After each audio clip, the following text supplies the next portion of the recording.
Hello and welcome. I am Cyril Stover.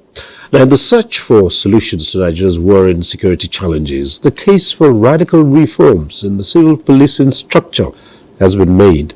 Various positions were stated on a need for a decentralized police where subnationals set up and control their own police organizations to run alongside a federal structure. Now, for many, this is the way to go. But skeptics are quick to advance the likelihood of abuse as a huge demerit of a subnationally controlled police. Today, our focus is on policing and true federalism. My guest is a professor of history, a researcher into the history of police and policing. He established the Kamsalem Center for the Study of Policing in Nigeria and has written extensively on strategies for policing in a federal state, including a book, The Police in a Federal State, The Nigerian Experience. Let's welcome Professor Kemi Rotimi. Prof, thanks for being here. A pleasure to be in your presence again. Yes, well, we've talked about this a long time ago, and ever since, the matter of state police has come up again, and it has gone national. So many took part in the debate, to be or not to be, to the extent that at some point the subnationals are agreed in principle that there should be changes to the federal structure of policing in Nigeria. But let's start from the beginning and say, what is the kind of policing that we have in Nigeria today? Is it any different from what used to be? Because there are some scholars who would remember that at some point in time, there were things we call the native authority police, and it wasn't always like this. So let's go back in history and see what it's like. Thank you very much. In your intro, you talked about to go. I would amend that to say the way to return. In other words, we had been there before. Pre-1966, there was decentralized policing in Nigeria. Yes, it didn't cover the whole of Nigeria, but the fact remains that of the original three regions, the northern and the western regions had both the Nigeria Police Force, centrally controlled, and the native authority or later local government police forces in the western region. But then there were complaints about the conduct, especially in the post-independence elections and all that. Then the clamor for abolition came, and then the NTA police, local government police, were abolished. And then the process was concluded in the West in 1968 and in the North in 1970. But over time, with the march of civilization and the challenges of security from various angles, the wisdom of 1966, when the military took their decision, became the foolishness of the 20th century, of the latter part of the 20th century and now the 21st. So we're back. We're back to the deregulation of the owning of police forces in Nigeria. It's a welcome development, and what is left to do now, the bolts and nuts, of course, beginning with the amendment of the Constitution that has made provision for only one police force, which is the centrally controlled MPF. So we're back. But tell us, what's the difference? And when we had what you call the decentralized police force, with the native authority police, how did they relate with the central police organization at that time? To be fair, there was more of cooperation than conflict, but there were differences in the way the Nigeria Police Force related with the native authority police forces, either in the north or the west. A bit detailed history, but I'll give the summary. Up to 1947, in either the northern region or the western region, the separateness was maintained from late 1940s, something happened in the Oyo province of the Western region when an officer, G.A.V. Dobosea, the brother of police in charge of the NPF, but had control or some control over the Native Authority police forces in that province. He pushed vigorously for the subordination of the Native Authority police forces to the Nigeria police force. Dobosea had his career first in the north, and when he attempted that kind of thing, it was stoutly resisted. So when he was posted to the Western region and stationed in Ibadan, he sold the idea, flew the kite with the resident, and it was accepted, and then he went for it, and it was concluded. But I must give credit here to the Native Authority of personnel, but especially the chiefs in Ibadan. They saw through what the Dobosea was at, which was to subjugate their police to the Nigeria police force. They raised their concerns. They were overruled, and the thing went through. So initially it was in the Oyo province. By the time the overall government was instituted, by 55, what had been in operation in the Oyo province was then extended to the rest of the region. And in which case, you had officers of the Nigeria police force being seconded to serve as officer in charge of the local government police forces. That arrangement, as I've said, was not allowed in the north. The authority of the local elected and political officials over the Native Authority police forces was maintained. So the Nigeria police force officers, yes, related by way of training, giving advice. So their nomenclature was not officer in charge, but NAP advisor. That word was not given loosely.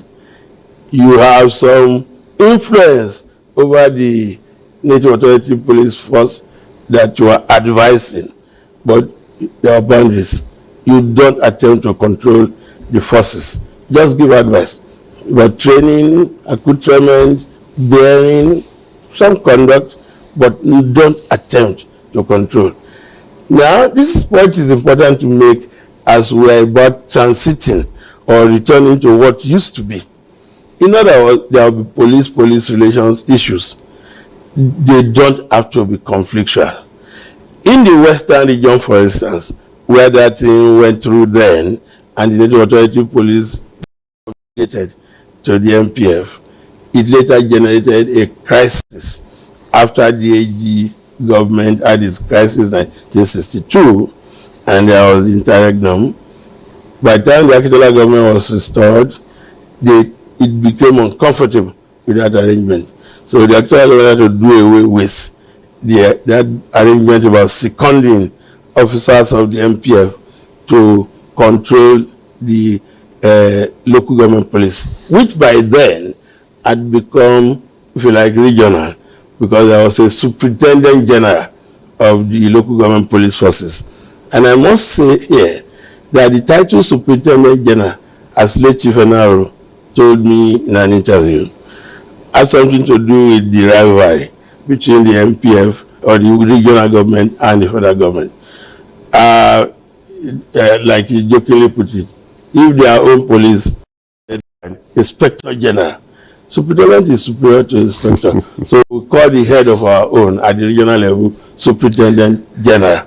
And they bought the idea, and that was it. So eventually, the Western regional government succeeded in extracting the local government police forces from the overarching control of the Nigeria police force. They managed to have only one officer, Olujobi, as genuine superintendent general from within the local government police forces before the coup took place. That's the story. So But in the north, for all times, MPF was MPF. Native Authority Police was Native Authority Police. All right, let's fast forward and then come to the stage where the MPF, the Nigerian Police Force, came into being. Now, it's been said that part of the challenges, the issues with this setup was that the initial idea of policing was not to have a civil law enforcement agency, but to have an agency that the colonialists could use to cow the local populace and achieve their aims. And it's said that that's what has remained with the police till date. Now, let's put it this way. When the British went out to govern the territories, they went out with two philosophies of policing. One was for strangers to police strangers. The other was for likes to police likes. That philosophy of strangers policing strangers was what undergirded the founding or constitution of what we know today as Nigeria Police Force. And what was the whole idea? The police was established in the territories more for regime control, that is, maintenance of law and order, rather than what is ordinarily said to be the primary role of the police, the prevention of crime, but when that fails, the detection of crime and bringing the criminals to justice. But in the territories, because the roles were mixed, whether military or police, it was to overcome those upon whom you were imposing your will. It was what colonial rule was all about. So you read in the files that so many pacification raids were deployed in those early years of colonial rule. Now you ask yourself, what is pacification? A man is living in his home.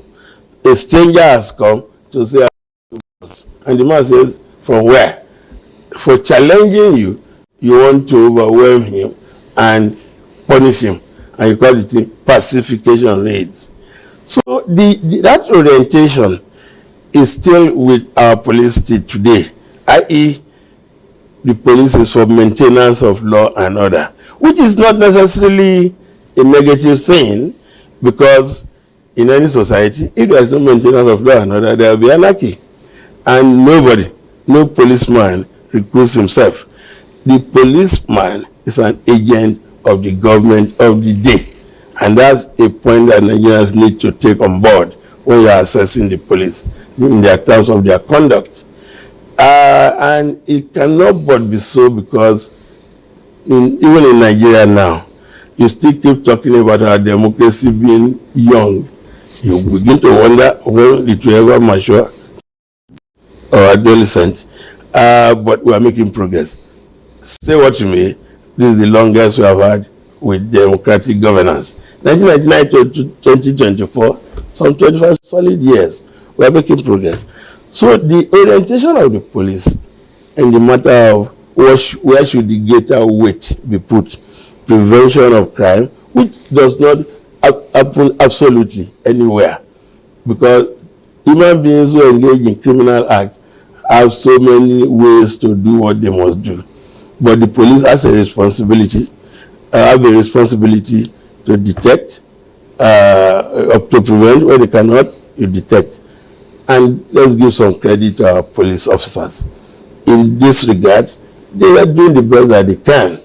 We must accept the fact that the number is just too low. Considering the explosion, we need to recruit more police. Even now that we're on the road to making other levels of government, but especially in the state government, that does not stop or shouldn't stop the federal government from increasing the number of police officers, put more men, more boots on ground. But when you consider the flim-flam and the needless controversies over recruitment of the annual 10,000 between whoever has been chairman of the Police Service Commission and the Police High Command, you begin to wonder, what kind of people are this? You say your number is few. You have been encouraged to recruit. Now the whole recruitment process dissolves into a needless war, but we're making progress. We'll get there. Right. So if you bear that in mind, you'd ask yourself, at the time this federal structure was determined, certainly, obviously, there must have been advantages were considered, and saying perhaps that was the best thing to do, given Nigeria's position at that time. So what was so beneficial about a system like this that it became the norm? Of having a federal controlled police. Well, that was what, I mean, this started from colonial times. Yes, but then we gained independence. Yes, and then I will continue with it, right, with the multiplicity of forces. And let's get it right. Why the dual policing arrangement lasted, the northern region of Nigeria, but especially the Emirate North, was arguably the safest part of the country to live in. And for one thing, there was a very thin presence of the MPF in the northwest, in particular, much of the Muslim part of northern Nigeria, because the subscription to the DNA police idea was very thick, especially after 1928, when children of the nobility were encouraged to seek service in the Native Authority police forces. That was a boost, because whether in the western region or the northern region, in all places where there had been centralized state systems before colonial rule, in the palaces of kings, there were people doing the work of police, but largely drawn from the class of slaves. But colonial rule changed the whole thing when the British appropriated the pre-colonial, some of the pre-colonial institutions they met that they consider functioning, including policing. And that's why the first chapter of my book talks about from palace officials to stipendiary officers of state. And if I may just digress a little now, but with relevance, as we are looking at state police being recreated, we may have to contend with the fact that for those who had made the move, states with a Motekun, whatever label, they may have to tread very carefully, and in the matter of recruitment, allow that those whom they have initially recruited be allowed to join the new state police forces. No, that's now that you mentioned this, it's one area that had always featured in the argument for and against state police. And those who say what you have is a form of state-controlled law enforcement when various regions established certain agencies to maintain law and order. Isn't that state policing to some extent? Well, the difference is this. We are now looking at a more refined arrangement and giving it the proper label. These very funny titles, Amotekun, Agbamure, as I like to add, Bubegu and whatever, call it what it should be, state police.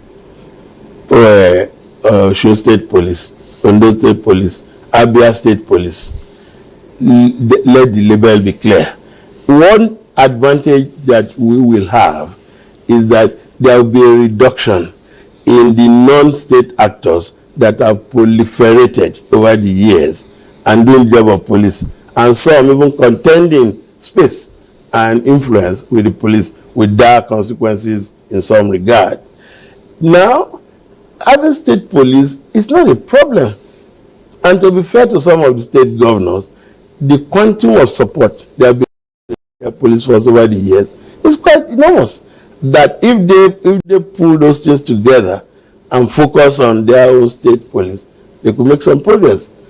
And I may just give this free advice that in the immediate aftermath of creating state police, one issue that will be significant will be training. But rather than go individual, we may start with having the 6 geopolitical zones, having joint effort to maintain a training school, and then can learn from what goes on in other zones. In other words, don't bear the burden alone.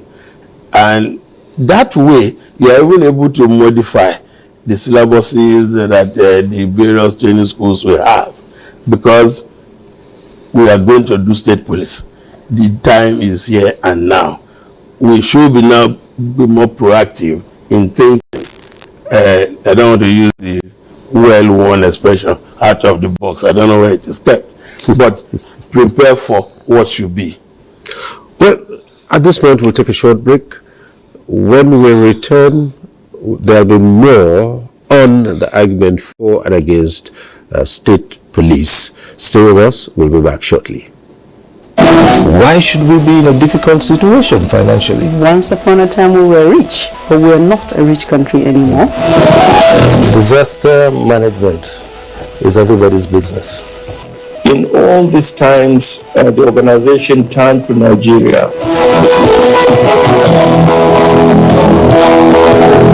We would as much want to harness the capacity that is within us so that we see how we can become self-reliant. 1 month ended and you said you are increasing warning strike by 2 months. I mean, yeah, madness. Even if these are officials of government who have been told to go and enforce the law and they have gone against the law itself, they must be held accountable. One-on-One, Friday, 10:30 p.m. on NTA Network.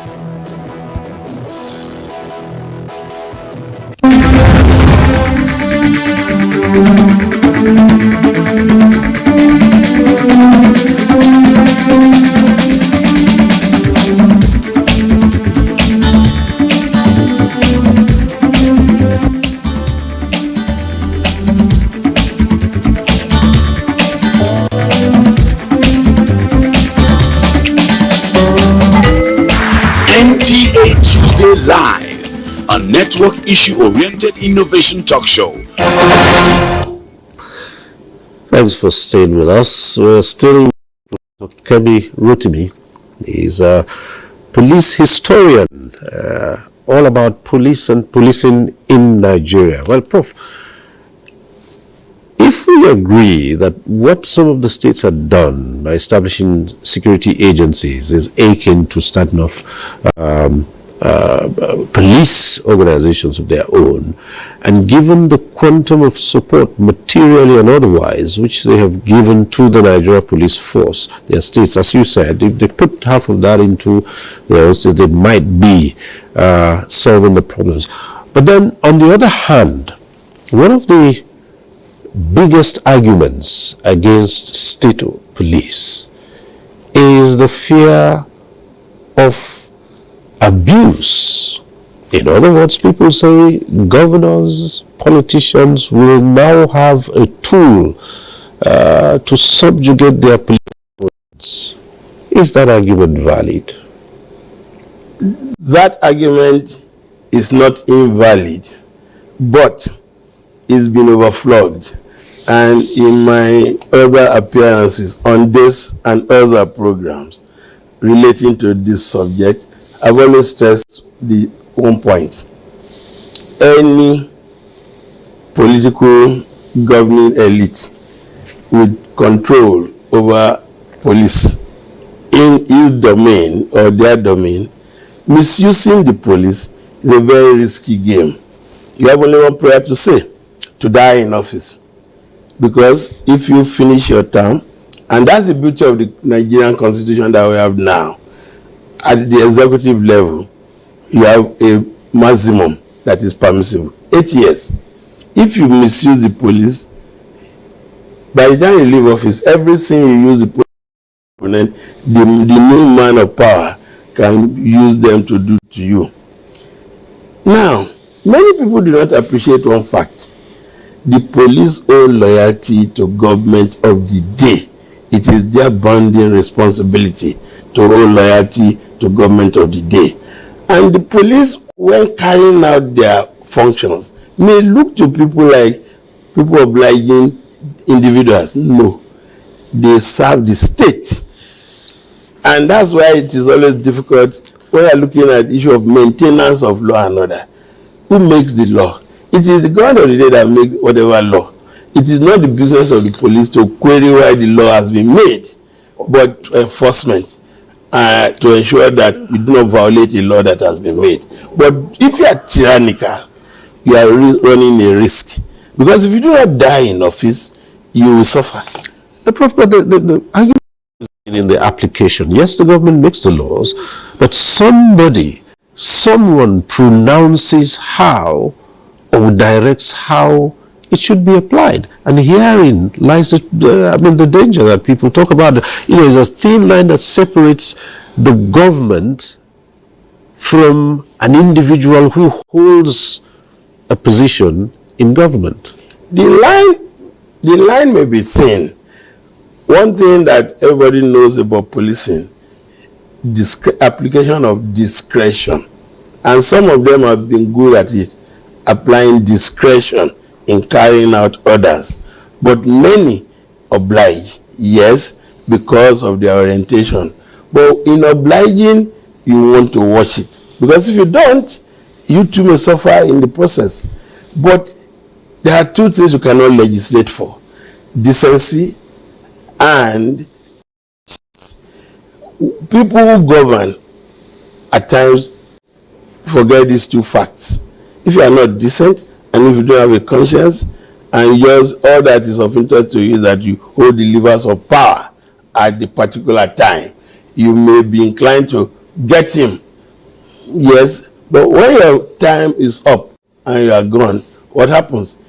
And we don't have to go far. I have my ready example. I'll just cite them. But before I get there, since 1999 to now, let Nigerians just reflect. How many of the governors who govern some of the states have been able to stay comfortable in their domains after their tenure? For right or wrong reasons, successors have had issues with their predecessors. We still have some running battles now.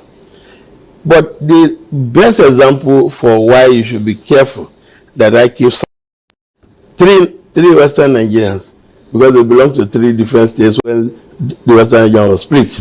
So Dujo in Ogun, Omoboro in Ondo, SM Afolabi in Oyo. In the First Republic, they were all AG sympathizers, and they suffered. By the time of the Second Republic, each of these three people wanted to be governors in their states, wanting to succeed their principals just after the first term. And they became overweening in their ambitions, and there was a lot of trouble, Ondo being the worst case. And at the first time of the First Republic, the police that were used to harass them then were thugs in uniform. But by the Second Republic, when they moved from UPN to MPN and had police protection, the police were protecting law and order, preserving law and order. Omoboro was flying from Lagos to Ondo for that brief period that he was sent on election. He now in helicopters and then be heavily guarded by police. So the point is about there is no absolute way of preventing misuse. Even now that we have only one police, I have not seen examples of the Nigerian police force, the Nigerian police personnel obliging holders of political power. The eastern region that did not have the native authority or local government police, there were issues. I clearly stated in my book, but we won't cover this in any detail in a 1-hour interview. The point is this: it behoves those who hold power at any time to govern with a bit of conscience and do not push the police in the direction of tyrannizing your opponents. You are running a risk, because sometimes, someday, your 8 years will be up, and then you become a common citizen with the privileges of the past and the tendency for people to still respect you because of who you had been. But if you were tyrannical while in office, you could pay for your sins.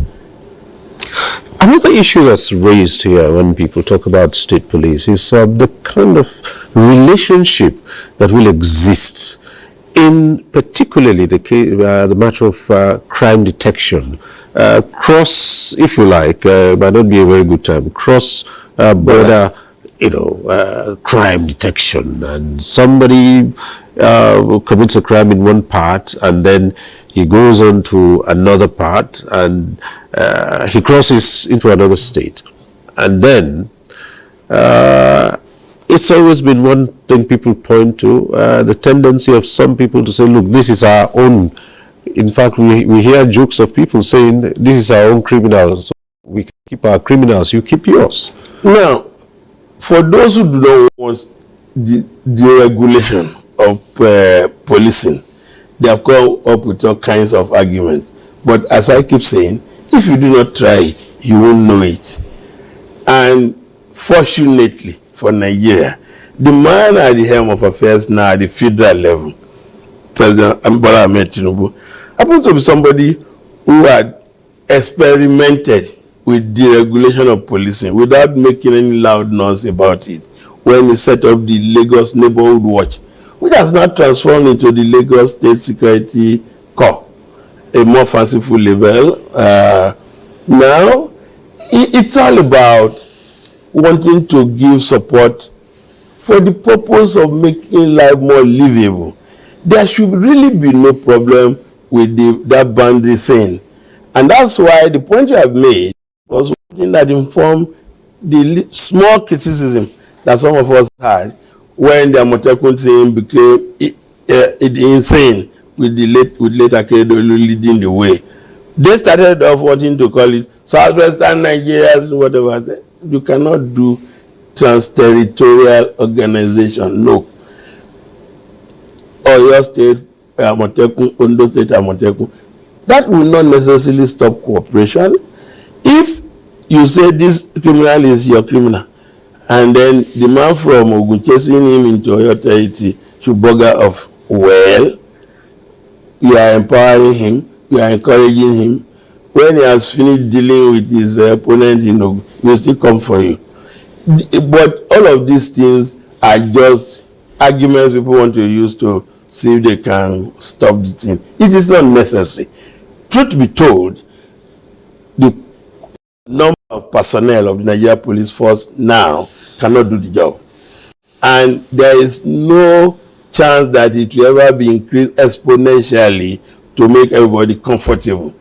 And if the states have found these other approaches to to solving the problem, why not formalize it? That's all that the Prospective government is pushing for. And by the way, this goes also with this local government autonomy thing that the federal government under President Tinubu is pushing. Because increasingly now Nigerians are being made to take your eyes off that far distance of Abuja, look a little down, and then hold government accountable at lower levels. The same thing by the time the state police thing kicks off, you are better able now to say, wait a minute, we are talking about giving support. Now it is your own. If today the thing is finally sorted out and it is put in the constitution that states can own police, Lagos is already ahead of the others in terms of everything. But those who already have Amotekun can also transform before. The NTA police thing, as I've said in the first chapter of my book, was just borrowing, adapting what the colonialists made in the palaces of kings. Because everywhere there was centralized authority with identifiable authority structure, you had people in the palaces doing the job of police. So it's not a big deal. And part of the confusion and why this thing is still very emotive, many Nigerians think that the idea of policing came to us through colonial rule. No.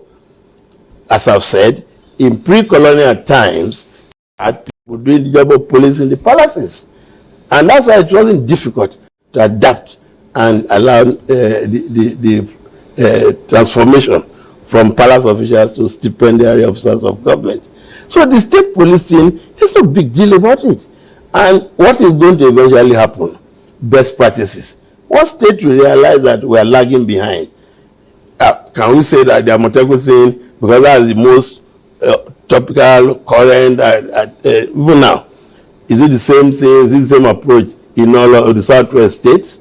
When Lagos was like lukewarm, people didn't quite know what was going on were criticizing Lagos. Lagos was already in on the scene before the other states joined.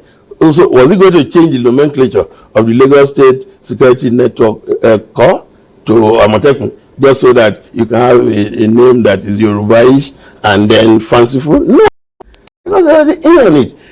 I must say, as we look at creating state police, the most important desideratum is the quality of personnel, and that's why the training schools must be really top notch. The people who can do the job are already existing. Graduates of polytechnics, colleges of education, university graduates, they are available.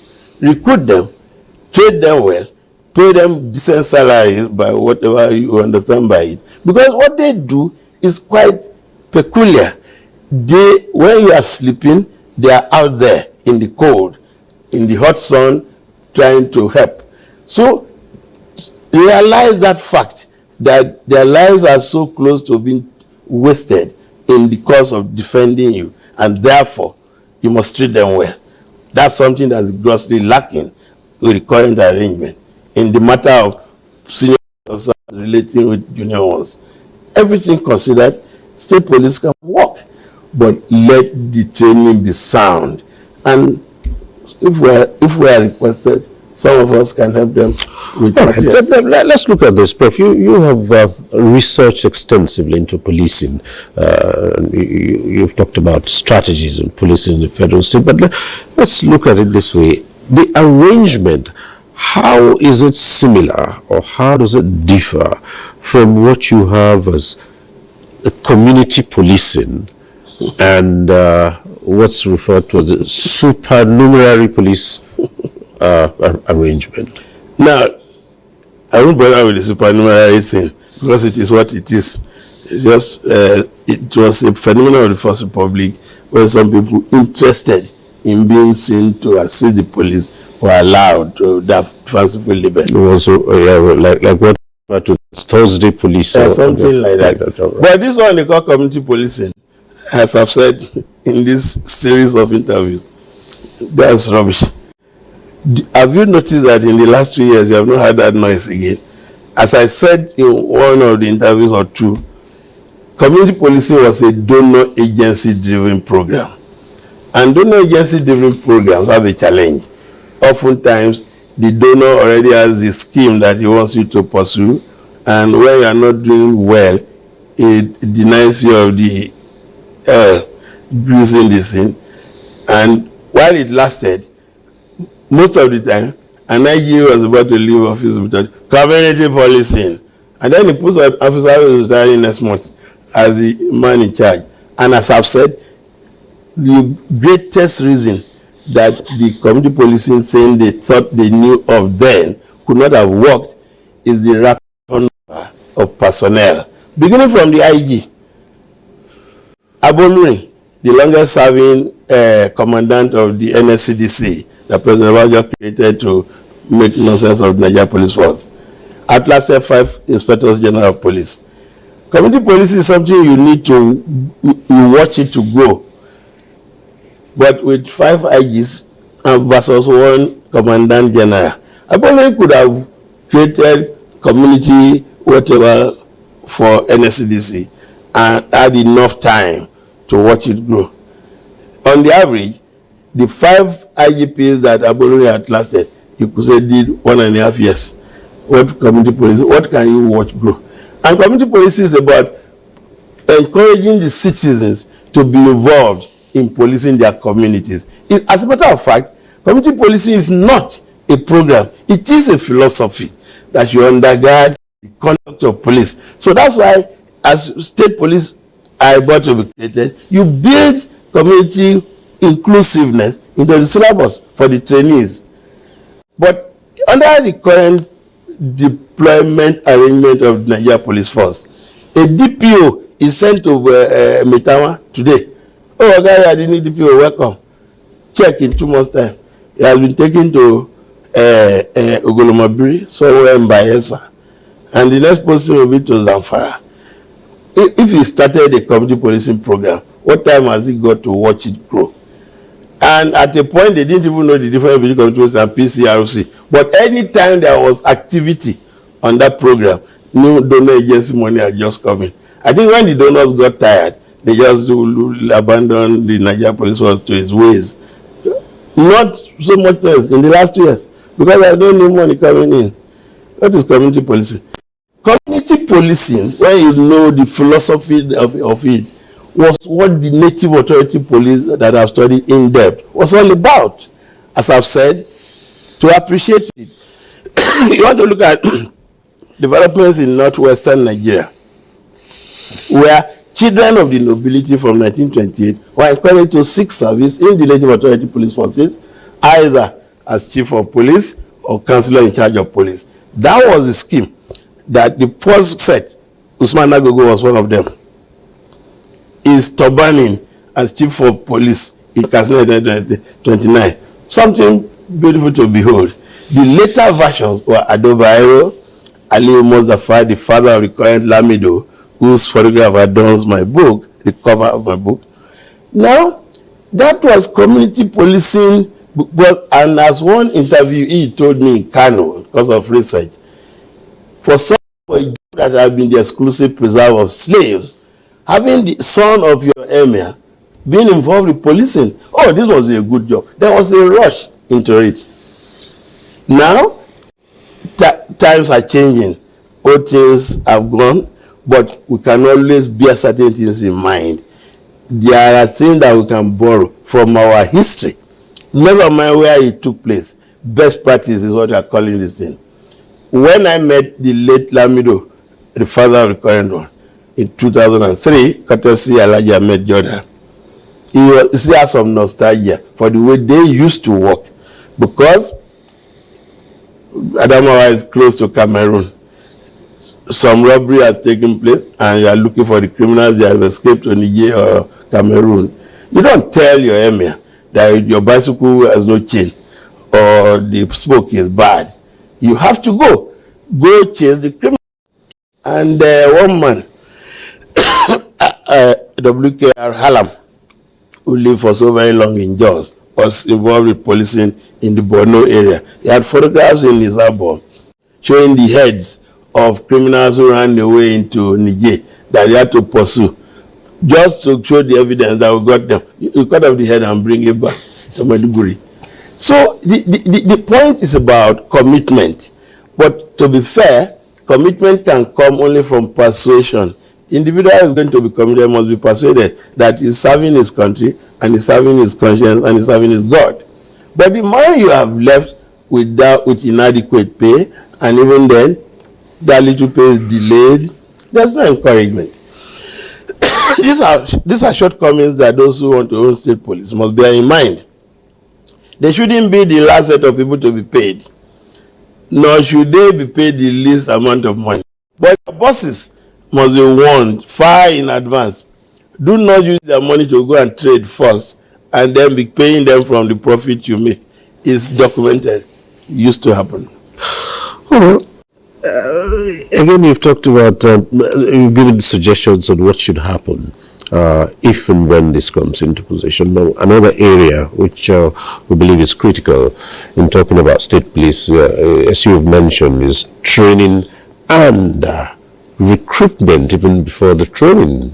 There have been allegations in the past that when people of doubtful character are recruited into law enforcement, or those who go into or who go to be recruited into law enforcement, not because they believe or they have any passion for maintaining law and order, but because it's the last resort. It's just a job. If I can't secure any job, then I go into law enforcement. That may give me the added advantage of being a man in uniform and being able to exercise some coercion over some people.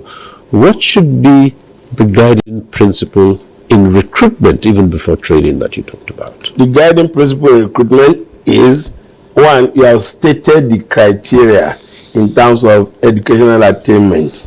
But let us get it right. Being good idogoturechi may not necessarily mean you'll be good at crime control. But I'm not saying that it has no role. But we have gone so very far in the matter of provision of education that we shouldn't be talking about anybody who's being recruited not being capable to read and write. Not that I'm not aware that there are people even with the first degree who still have challenges. Follow the minimum standards that you have set. Then we're in a era. Let legislators who have influence stop making it look like this is my chance to have 10 people from my community to be recruited. Some of the controversies that have ensued in the course of recruiting recruits under this dispensation, beginning from like a chairman of the Police Service Commission to date, has been unfortunate. And these chairmen of police have also been superior police officers before. And then you have this thing dissolving into a dogfight.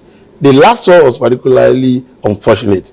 Whoever knows Dr. Solomon Narase, one of the finest minds and men that we have had, good education, discipline, and commitment. Eventually, it was instead of that seat for some very irritating accusations. The man who was struggling to prevent bringing knock-knees and people who never attended interview, you are accusing him of doing what he says you are attempting to do. Is it necessary? But that tells you that we have this problem as human beings. When the government, I don't think there's anything in the Police Service Commission law, for instance, that says the chairman must be a former superior police officer. There's provision for a superior police officer who is retired to be a member, but not necessarily chairman.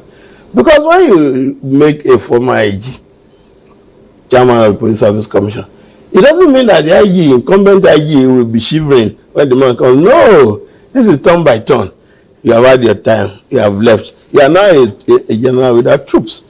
So if you want to behave as if when I was leaving you, I was superintendent, so what? I'm now the IG. He's the man of the moment. Let rules be followed. Piling unnecessary or undue pressure on those who are saddled with recruitment. Because we have few spaces. And to be fair, one of the things the state police team could really achieve for Nigeria is this whole thing about freeing space for graduates without jobs to seek service in the police force of their states. It could be a laudable thing and something of pride. Of course, when you want to abuse people, police and especially teachers, including university professors, people who are doing the job went into it maybe because they had nothing else to do. I'm a professor of history. Why is that? Because I had nothing to do. That's why I went into teaching. Nonsense.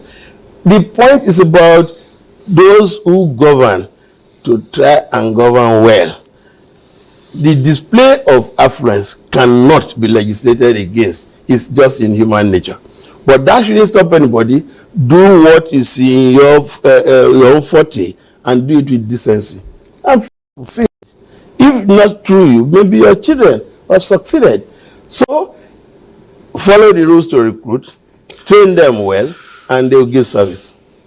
Prof, as we begin to round off, in the matter of crime prevention, detection, maintenance of law and order, what is the place of just policing, police and law enforcement personnel? A lot of people argue that, well, good, but it goes far beyond that.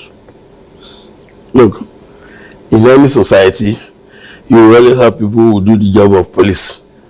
Giving assistance by some other means is not necessarily contradictory. It could be complementary. Most of the time should be complementary. But if the police are not detecting crime at the rate that society desires, we must look at, do they have the personnel to spread over their duties? Then what is the reward system like? We are making progress and we can only do better. Let's keep hope alive. The state police idea, now that it goes beyond an idea to something that is becoming real, let's prepare for it and let states engage in healthy competition. The future is bright and let's keep hope alive. at some point in time, the National Economic Council would open up discussions. From reports in the media, most of the states agreed to one form or the other of having a state police, but again, there's still work to be done. As you yourself mentioned, there are kinds of things to be taken care of, not the least the Constitution, which currently just permits a federal police station. On a final note, will this eventually make the police, and now I use the term police as policing generally, a friend of the people? No. The police can never be a friend of the people, because what the police sets out to do, I put it in summary form. Policing is about investing one man with state authority to affect the freedom of another. That is, even the freedom to commit a crime. So, the police can never have universal acceptability, but the police can have substantial appreciation of what they do, especially when crime may have been committed. But the speed with which they do that may vary from one situation to another. In some cases, they could just meet murder luck in the course of their investigation that they hit jackpot.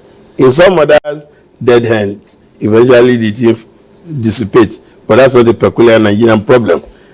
Check any record anywhere. Loads. I'm talking about policemen misbehaving. Policemen misbehave everywhere. Everywhere. In America, what they even do, you have misbehaved in Chicago, Illinois. You run away to Florida and can still be recruited. Even with all of that technological advancement and all that, the police can never be friends of the people or the public, because members of the public will always want to do things that the police may not approve of. Right. But in apprehending and bringing the justice, let the police be humane. But the tendency by people who wear uniform and have responsibility for enforcing regulations and laws to abuse their uniform very high. From FRSC to NSCDC, anything. Once there is this thing about wearing the uniform, it's not only in Nigeria. I have reports, as I said before, if you go to Britain, buy the metro in the morning or pick the metro, it's for free. Evening Standard, when you're going back home, you will see reports of criminal policemen. They are all over the place, over the ages. Well, it's been interesting as usual talking to you, Professor Kemi Rotimi. Thank you once more for coming on this program. Thank you very much. My pleasure. Right. And that's our program today. We thank you for watching. Next week, we'll be back with one-on-one. I'm Cyril Stover. Bye for now.